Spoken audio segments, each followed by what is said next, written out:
Bonjour, donc à travers cette vidéo, je vais faire un point sur mon projet de reprise d'entreprise.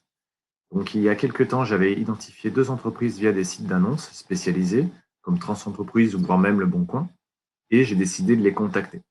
Suite à ça, semaine dernière, j'ai eu deux mails, deux téléphones, deux coups de fil, grâce auxquels j'ai pu avoir des premiers éléments, donc sur deux cibles différentes. Semaine dernière, qu'est-ce que j'ai pu faire? J'ai pu identifier euh, une entreprise en me rendant directement chez elle, euh, dans leurs locaux, où j'ai pu visiter les lieux en présence du gérant et du salarié. Malheureusement, plusieurs mauvaises nouvelles sont tombées. Déjà, le gérant part à la retraite très bientôt et ne veut pas spécialement mener à bien le projet de transition avec le repreneur. Et puis, le salarié s'est fait embaucher par une structure concurrente, donc, c'est un projet dans lequel il n'y a plus de personnes travaillantes. Donc, ce n'est pas forcément quelque chose qui m'intéresse et j'ai décidé de décliner cette proposition. Entre-temps, j'avais pu récupérer ces bilans et aussi identifier une seconde cible avec là aussi des bilans que j'ai pu récupérer seulement en partie. Donc, par rapport à ça et voulant monter en compétence sur le sujet, à l'aide de l'IA, je me suis doté de mes propres outils d'analyse de bilan. Donc, j'ai pu faire déjà des premières simulations et identifier des éléments qui m'ont permis de rentrer dans le cadre de la négociation avec ces éléments en tête. Voilà, donc ça, c'était la semaine dernière. Et cette semaine, qu'est-ce que j'ai pu faire? Concrètement, j'ai pu me rendre à la CCI de mon secteur pour suivre une première conférence généraliste sur la création et la reprise d'entreprise. Concrètement, étant moi-même déjà co-gérant d'une entreprise, je n'ai pas appris grand-chose.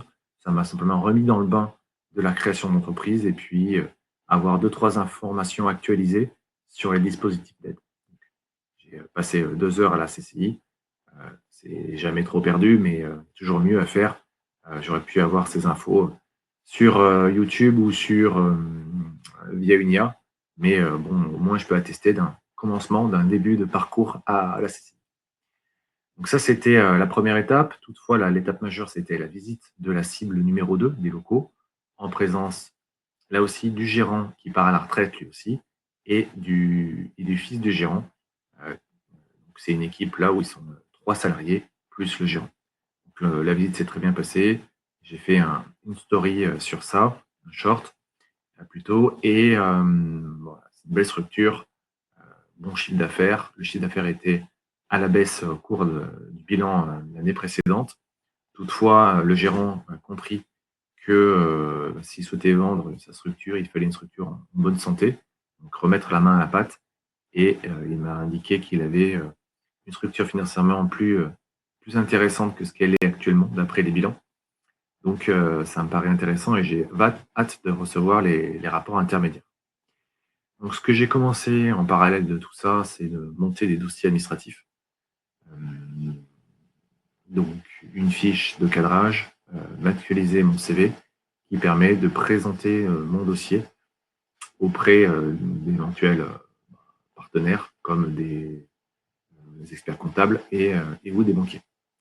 Et semaine dernière, j'avais pu également me rendre au sein là aussi de la CCI, mais d'un autre lieu, pour confronter un dossier bancaire que j'ai pu monter sur un PowerPoint grâce à mon outil d'analyse de bilan que j'avais fait sur l'IA. Et ça m'a permis de tester gratuitement auprès d'un banquier de la CCI, mandaté par la CCI, de lui poser plein de questions sur ma capacité de financement et sur le dossier potentiel de reprise. Donc, j'ai eu pas mal de réponses intéressantes. Donc, c'est plutôt une bonne chose.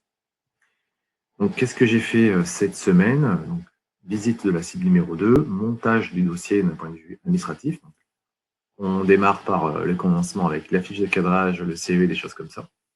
Et puis, commencer à regarder, à étoffer mon listing de tâches à faire. C'est ce que je mets dans mes stories avec mon tableau et mes différentes tâches. J'ai pu réordonnancer certains éléments. Ça, c'est plutôt pas mal.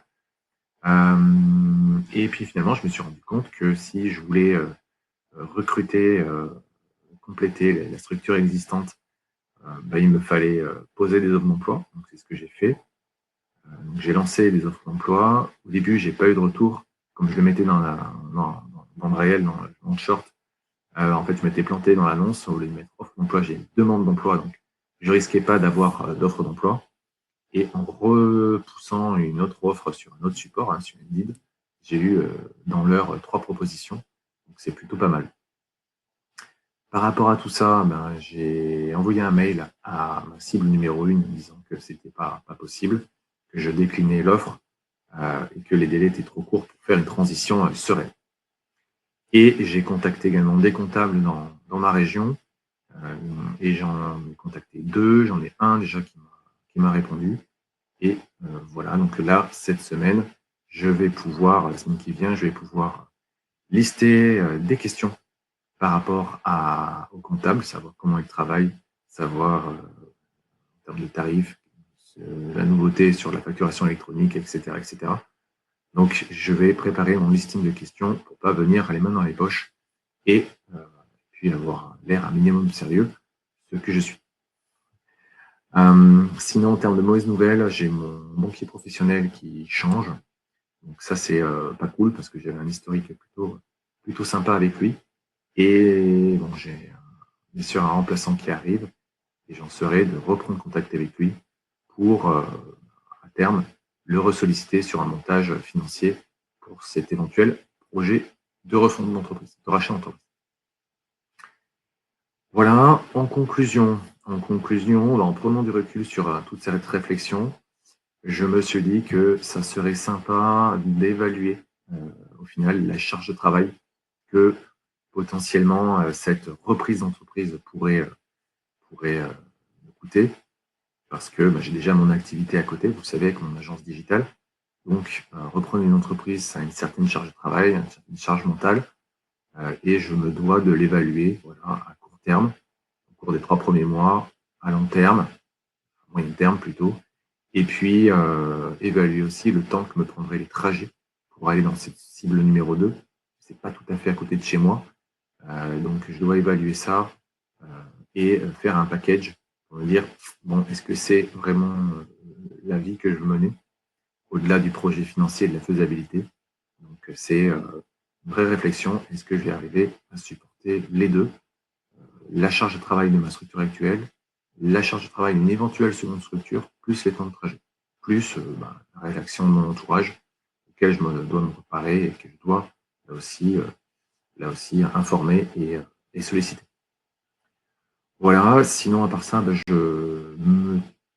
termes de réflexion humaine, je trouve que je suis assez seul dans ce projet. J'en parle à mes proches qui jouent leur rôle de proche, c'est-à-dire qu'ils n'ont pas grand-chose à faire de ce projet-là. Et c'est tout à fait normal. Et donc, je me dois d'étoffer mon réseau avec des gens qui ont des projets là aussi de reprise d'entreprise. Donc, je vais continuer à aller glader d'autres personnes qui ont sollicité d'autres personnes qui ont ce projet pour m'entourer de personnes qui sont dans la même dynamique et qui ont sensiblement les mêmes soucis pour éventuellement me filer des conseils et que je puisse en filer également. Enfin, j'ai trouvé un outil sympa de la BPI qui s'appelle Mon Pass Créa, qui liste tout un tas d'outils et de ressources. Et je vais me baser sur ça pour continuer à monter mes supports et évaluer davantage mes projets et structurer ma démarche de reprise d'entreprise. Donc voilà, c'était Damien sur mon projet de reprise d'entreprise dans le monde réel. N'hésitez pas à vous abonner. Merci de m'avoir suivi jusqu'au bout et je vous dis à très bientôt.